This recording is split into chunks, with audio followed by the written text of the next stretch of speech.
गरजने वाले बादल कभी बरसते नहीं हैं। इसी बात को आज हम देखते हैं कि गरजने वाले जो बादल होते हैं उनकी ऊंचाई क्या होती है। तो चलिए शुरू करते हैं।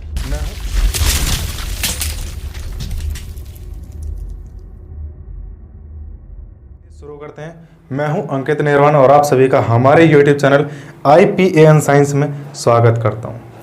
चलिए गरजने वाले बादल की ऊंचाई के तरफ हम चलते हैं कि उनका फॉर्मूला कैसे निकाला जा सकता है, किस तरीके से हम उनको निकाल सकते हैं कि उसकी ऊंचाई क्या है। देखिए, किसी भी चीज़ को कैलकुलेट करने के लिए हमें कुछ चीज़ों का ज्ञान बहुत ज़रूरी है। यहाँ पर जब वो बादल गरजने की जो घटना घटित होती है, तो जब बादल गरजता है तो सीधी बात है, बादल कब गरजते हैं? जब उसमें बिजली उत्पन्न होती है, वो चमकती है बिजली। जब बिजली चमकती है तो सीधी बात है कि वहाँ पर कहीं ना कहीं प्रकाश के वेग का इस्तेमाल ज़रूर होगा। दूसरा, गर्जन की आवाज़ भी आनी है, तो आवाज़ आने के लिए हमें इतना भी पता होना चाहिएगा कि ध्वनि यानी कि साउंड, स्पीड ऑफ साउंड की भी ज़रूरत पड़ेगी ही पड़ेगी। अब इन दोनों वेलोसिटीज़ को एक तरीके से हमें एक दूसरे के साथ तालमेल इनका बिठाना है, जिससे हम पता कर सकते हैं कि वो हमसे कितनी दूरी पर हैं। तो देखिए शुरू करते हैं।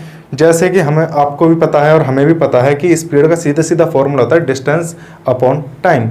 ठीक, प्रकाश का वेग जितने टाइम में हमारे पास पहुंचता है उसको तो हम नेग्लिजिबल मान सकते हैं, क्योंकि प्रकाश की जो स्पीड होती है वो होती है 29,97,92,458 मीटर पर सेकंड, यानी कि एक सेकंड में वो इतना मीटर चल लेगा।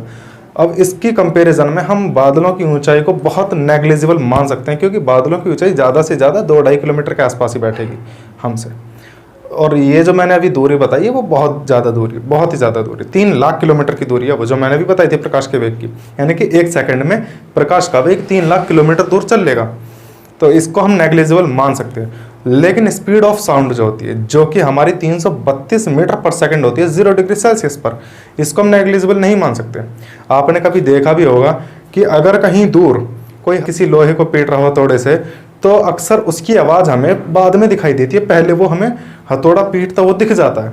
तो वो जो साउंड है, यानी कि जो स्पीड ऑफ साउंड है, वो ट्रैवल करने में कुछ टाइम लेती है, यानी कि वो एक सेकंड में 332 मीटर चलती है। इसी से हम कैलकुलेशन कर सकते हैं। अब जैसे ही आपको ये बादलों की ऊंचाई नापनी हो, या जहाँ से गरजती है, जहाँ से गर्जन उत्पन्न होती है वहाँ की ऊंचाई नापनी हो, तो सीधा आप एक काम कीजिएगा, अपने मोबाइल का टाइमर, स्टॉप वॉच जिसको कहते हैं, स्टॉप वॉच ऑन करके रखिएगा। जिस दिन बारिश पड़ रही हो, आप इंतज़ार करिए कि बस कहीं बादल गरजे, जैसे ही आपको दिखे आप तुरंत उसमें क्लिक कर दीजिए, ताकि वो स्टॉप वॉच जो है आपकी चालू हो जाए। अब स्टॉप वॉच चालू हो जाए, अब ये देखना है आपको कि देख तो आपने लिया, अब सुन कितनी देर में सकते हैं आप, यानी कि वो जो उस गरजने की जो आवाज़ है वो कितनी देर में आपके पास तक पहुंचती है, वो टाइम कैलकुलेट करना है आपको उस स्टॉप वॉच के अंदर। अब वो स्टॉप वॉच के अंदर टाइम जो होगा, ज़्यादा से ज़्यादा मैं कुछ नहीं कह सकता, लेकिन हाँ इतना मैं बता सकता हूँ कि 3-4 सेकंड से तो ज़्यादा ही होगा जो भी होगा, क्योंकि इतना तो मिनिमम है ही है। अब कितनी दूरी पर है ये भी हमारा डिपेंड करता है, जितने ज़्यादा टाइम लेगा उतनी ज़्यादा उसकी डिस्टेंस होगी। अब हम मान कर चलते हैं कि 332 तो हमारी स्पीड ऑफ साउंड है, लेकिन जो मोबाइल में जो स्टॉप वॉच से हमने टाइम देखा वो 5 सेकंड में आया। ठीक है, 5 सेकंड में आया, तो सीधा सीधा हम एक काम करेंगे कि मोबाइल का कैलकुलेटर ऑन करके 332 गुणा 5 हम कर देंगे, तो हमारा कैलकुलेशन करने के बाद 1660 मीटर आ जाएगा।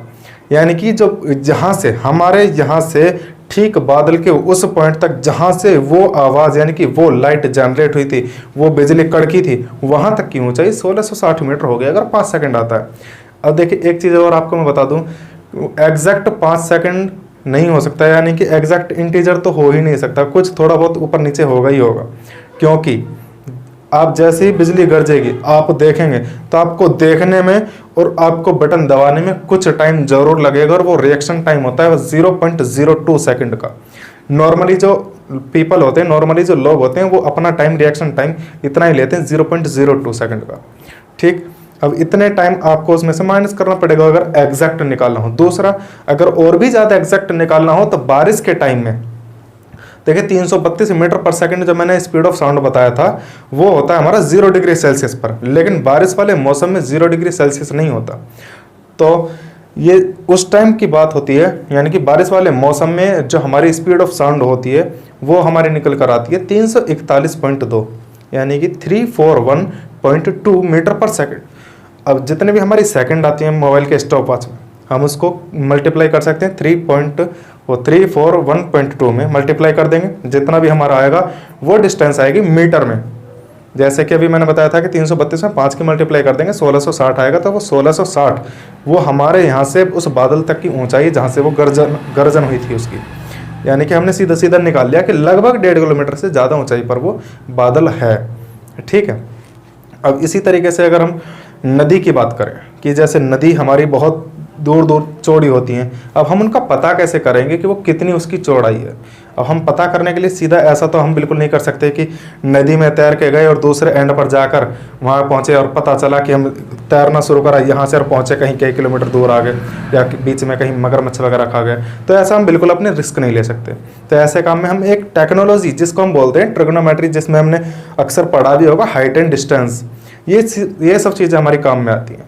जैसे कि अब नदी का किनारा है, इस तरीके से कोई नदी है, ये इस तरीके से फ्लो हो रही है, आप इसके किनारे पर हैं, तो इस किनारे पर आपको एक काम करना होगा, लगभग कोई 1 या 1.5 मीटर लंबी एक छड़ की ज़रूरत पड़ेगी, बस डंडी की ज़रूरत पड़ेगी, सीधी हो एकदम। ठीक है, एकदम उसकी सीधी जो है 1-1.5 मीटर की हो आसपास। अब हम क्या करेंगे, देखिए मैं आपको मार्कर से बताता हूँ। सपोज दैट आपकी ये रिवर है, ठीक है, ये इस तरीके से आपकी फ्लो हो रही है। अब इसके फ्लो होने के लिए आपको करना क्या है, आप सपोज दैट आप इस एंड पर खड़े हैं यहां पर, तो आप सीधा आप पहले तो इमेजिनेशन करिए कि यहां से यहां तक की सीधी हमें डिस्टेंस निकालनी है।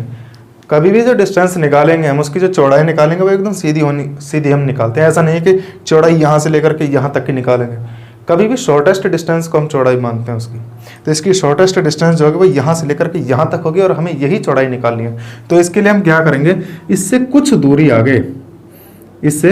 दूरी आगे हम यहाँ से मेजर करते हैं, या हम यहाँ पर कोई मान लें कि यहाँ पर कोई पेड़ है, तो उससे इतना पीछे हम ये चौड़ाई निकालनी है।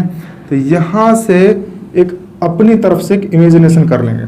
देखिए जितना ज़्यादा दूर होगा उतना ज़्यादा इजी होगा, तो हम यहाँ से ना करके इसको हम ऐसा कर लेंगे कि यहाँ से आए इस तरीके से।